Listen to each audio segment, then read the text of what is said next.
Guys, मैं आपको भारत की राज्य व्यवस्था पढ़ा रही थी। एम लक्ष्मीकांत का राइटर है ये, और बहुत अच्छे राइटर हैं। इनकी बुक बहुत अच्छी बुक है। आपको मुझे पहला चैप्टर मैंने पढ़ा दिया था, ऐतिहासिक पृष्ठभूमि। आज मुझे दूसरा चैप्टर आपका स्टार्ट करना है, संविधान का निर्माण, मेकिंग ऑफ द कॉन्स्टिट्यूशन। संविधान सभा की मांग। एक मिनट गाइस। भारत में संविधान सभा के गठन का विचार वर्ष 1934 में पहली बार M.N. राव ने रखा। राय भारत के वामपंथी आंदोलन के प्रखर नेता थे। 1935 में भारतीय राष्ट्रीय कांग्रेस ने पहली बार भारत के संविधान के निर्माण के लिए आधिकारिक रूप से संविधान सभा के गठन की मांग की। 1938 में भारतीय राष्ट्रीय कांग्रेस की ओर से पंडित जवाहरलाल नेहरू ने घोषणा की कि स्वतंत्र भारत के संविधान का निर्माण वयस्क मताधिकार के आधार पर चुनी गई संविधान सभा द्वारा किया जाएगा और इसमें कोई बाहरी हस्तक्षेप नहीं होगा। नेहरू की इस मांग को अंततः ब्रिटिश सरकार ने सैद्धांतिक रूप से स्वीकार कर लिया। इसे सन 1940 के अगस्त प्रस्ताव के नाम से जाना जाता है। सन 1942 में ब्रिटिश सरकार ने कैबिनेट मंत्री सर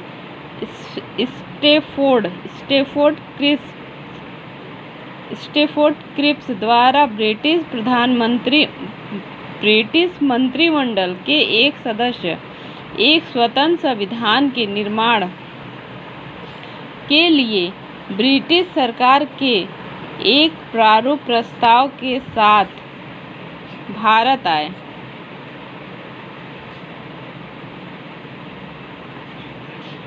मैं एक बार इसे फिर से रिवाइज करना चाहूँगी। इसे सन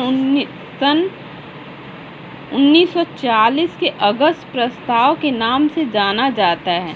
सन 1942 में ब्रिटिश सरकार के कैबिनेट मंत्री सर स्टैफोर्ड क्रिप्स द्वारा ब्रिटिश मंत्रिमंडल के एक सदस्य एक स्वतंत्र संविधान के निर्माण के लिए ब्रिटिश सरकार के एक प्रारूप प्रस्ताव के रूप भारत आए। प्रारूप प्रस्ताव के साथ भारत आए। इस संविधान को द्वितीय विश्व युद्ध के बाद अपनाया जाना था। क्रिप्स प्रस्ताव को मुस्लिम लीग ने अस्वीकार कर दिया। मुस्लिम लीग की मांग थी कि भारत को 2 स्वायत्त हिस्सों में बांट दिया जाए, जिसकी अपनी अपनी संविधान सभाएं हो। अंततः ब्रिटिश सरकार द्वारा भारत में एक कैबिनेट मिशन को भेजा गया।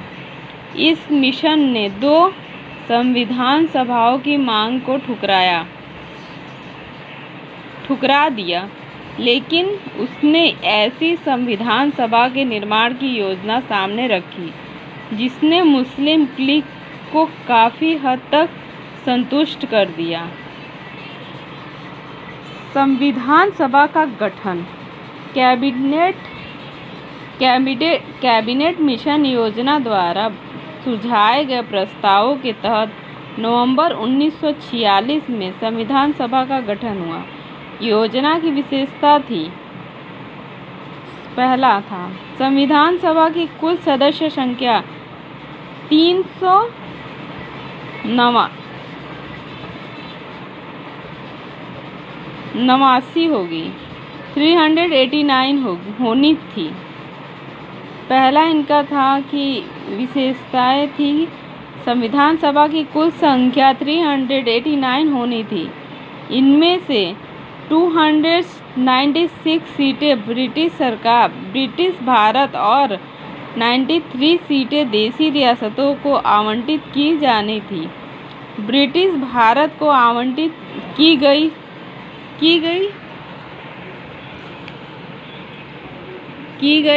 296 296 सीटों में 292 सदस्यों का चयन 11 गवर्नरों के प्रांतों के 4 का चयन मुख्य आयुक्तों के प्रांतों से किया जाएगा। एक बार फिर से बताते हैं। कैबिनेट मिशन योजना में ये विशेषता थी। संविधान सभा की कुल सदस्य संख्या 389 होनी थी। इनमें से 296 सीटें ब्रिटिश भारत और 93 सीटें देशी रियासतों को आवंटित की जानी थी। ब्रिटिश भारत को आवंटित की गई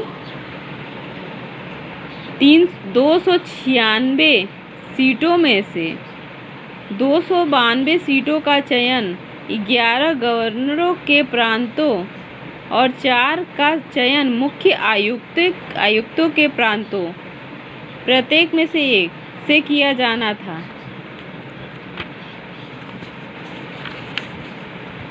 हर प्रांत में देशी रियासतों अथवा छोटी राज्यों के मामलों में राज्यों के समूह को हर प्रांतों में देशी रियासतों को उनकी जनसंख्या के अनुपात में सीटों का आवंटन की जानी थी। मोटे तौर पर कहा जाए तो प्रत्येक 10 लाख लोगों पर एक सीट आवंटित की जानी थी।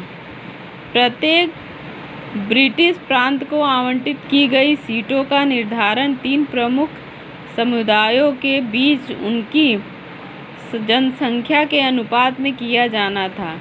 ये 3 समुदाय थे: मुस्लिम, सिख व सामान्य। मुस्लिम और सिख को छोड़कर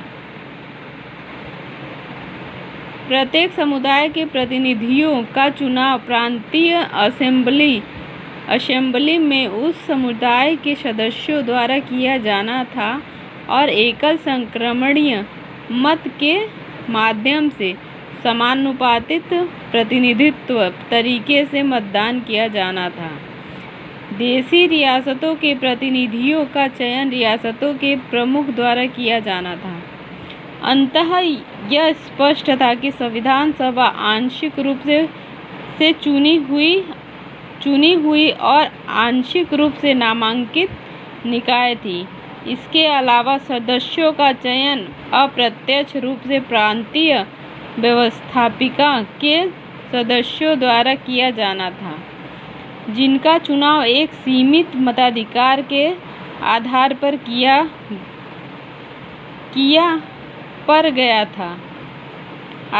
किया गया था।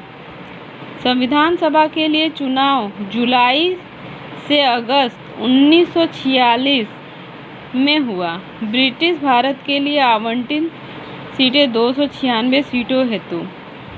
इस चुनाव में भारतीय राष्ट्रीय कांग्रेस को 208, मुस्लिम लीग को 73 तथा छोटे समूह व स्वतंत्र सदस्यों को 15 सीटें मिली। हालांकि देशी रियासतों को आवंटित की गई 93 सीटें भर नहीं पाई, क्योंकि उन्होंने खुद को संविधान सभा से अलग रखने का निर्णय लिया। यद्यपि संविधान सभा का चुनाव भारत के वयस्क मतदाताओं द्वारा प्रत्यक्ष रूप से नहीं